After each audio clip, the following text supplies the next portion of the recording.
इकरारुल हसन साहब का इस वक्त जब इमरान खान का पॉलिटिकल स्ट्रगल अरूज पर है, सियासी पार्टी बनाना, क्या इमरान खान के पॉलिटिकल स्ट्रगल को डेंट लगाने के मुतरादिफ है, या वाकई में इकरारुल हसन साहब कोई नई चीज़ सामने लेके आ रहे हैं? तो इस पर इस व्लॉग में मुकम्मल तफसील से बात करेंगे। सबसे पहले आप लोगों से गुजारिश है कि अपने इस चैनल को सब्सक्राइब करें, वीडियो को लाइक करें, ताकि हमारा एक ताल्लुक बना रहे। जैसा कि आप लोगों को पता है कि इकरारुल हसन साहब पिछले चंद दिनों से सियासत में बहुत ज़्यादा हमें एक्टिव नजर आए। इकरार हसन साहब ने बैरून मुल्क दौरे भी किए, वहाँ पर जाकर अच्छी अच्छी तकरीरें भी की, लोगों के साथ कन्वर्सेशन किया। और इसके अलावा इकरार हसन साहब ने पीटीआई के जो सोशल मीडिया के कुछ लोग हैं उनके साथ बैठकर इंटरव्यू भी दिए, जिस तरह अलीजाई वगैरह हो गया, वहाँ पर उनको भी कायल करने की कोशिश की अपने पॉइंट ऑफ व्यू पर। तो वो बुनियादी तौर पर अब सियासत में इन हो चुके हैं, क्योंकि आज उन्होंने बाकायदा से अपनी एक सियासी पार्टी भी बना लिया है और उसके झंडे की भी नुमाइश कर दी।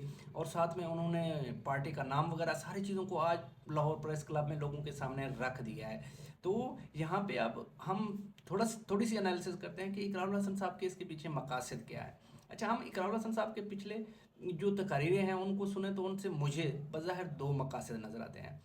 नंबर एक मकासद, इकरारुल हसन साहब अपने तकरीरों में एक बार इकरारुल हसन साहब ने कहा था कि इमरान खान साहब इस वक्त 74 बरस के हो चुके हैं, वो अपने हिस्से का काम कर चुके हैं, अब हमें मुल्क को आगे लेके जाना है, तो मुल्क को एक और क़यादत की ज़रूरत है। तो इस पर मेरा कहना ये है कि इकरारुल हसन साहब के दिमाग में मैं अपनी एक एनालिसिस दे रहा हूँ। मुझे जो लगता है कि इकरारुल हसन साहब सोच रहे हैं कि इमरान खान क्योंकि इस वक्त 74 साल के हो गए हैं, तो खुदा ना खास्ता अगर इमरान खान को कुछ हो गया तो एक पॉलिटिकल गैप पैदा होगा। जो पीटीआई है ये आपस में लड़ना शुरू हो जाएगी क़यादत के लिए। तो इसलिए वो जो गैप होगा, ये एक दूसरे को पीटीआई वाले लोग जो ना गद्दार गद्दार कहना शुरू कर देंगे, कोई किसी पे एतबार नहीं करेगा, तो जो इतनी बड़ी पार्टी है ये ज़मीन बोस हो जाएगी, जो मुझे लगता है इकरारुल हसन साहब समझते हैं। तो उसके बाद एक गैप क्रिएट होगा, एक खला क्रिएट होगा।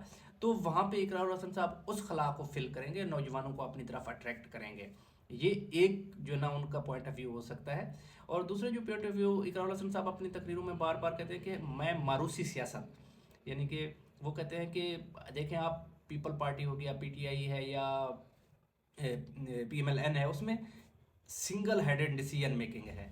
तो मैं इस जो सिंगल हैंडेड डिसीजन मेकिंग है इसको मैं ख़त्म करके मैं इसको जो ना एक जमहूरी अमल दूंगा, जिसमें एक बंदे के पास डिसीजन पावर नहीं होगा, मुख्तलिफ बंदों के पास होगा, तो वो मिल के फैसला करेंगे।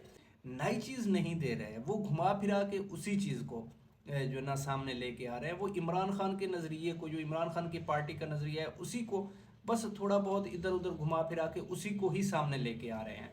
तो वो कहते हैं जो ना यूनियन लेवल से चीज़ों को आगे आना चाहिए, स्टूडेंट पॉलिटिक्स से चीज़ों को आगे आना चाहिए। तो सुहेल अफरीदी आईएसएफ से आया है, स्टूडेंट पॉलिटिक्स से आया है। तो इसी तरह जो ना बाकी जो लोग हैं वो स्ट्रगल करके आ गए हैं। तो बारा ये चूरन भी इकरारुल हसन साहब का बिक नहीं रहा कुछ ज़्यादा। बारा उनका जो मुझे लगता है मेन फोकस है वो उसी पे है, जो इमरान खान के बाद खुदा ना खास्ता अल्लाह ना करे अगर इमरान खान को कुछ हो गया, जो पॉलिटिकल स्पेस क्रिएट होगा तो वो उसको वो फिल करेगा इकरारुल हसन साहब। ये उनकी सोच मुझे जो बाज़ाहिर लगता है, मेरी जो एक एनालिसिस है, जो चीज़ों को मैं देख रहा हूँ, तो मुझे ऐसे ही महसूस होता है। बारहा आप अपनी राय ज़रूर दीजिएगा इस पे। आप लोगों को क्या लगता है कि इस वक्त इकरारुल हसन का जो ना सियासी पार्टी को रजिस्टर्ड करवाने के पीछे क्या मकासद हो सकते हैं? मुझे आपके कमेंट का इंतज़ार रहेगा। इस वक्त मुझे इजाज़त दीजिए, अपने दुआओं में याद रखें। थैंक यू, अल्लाह हाफिज़।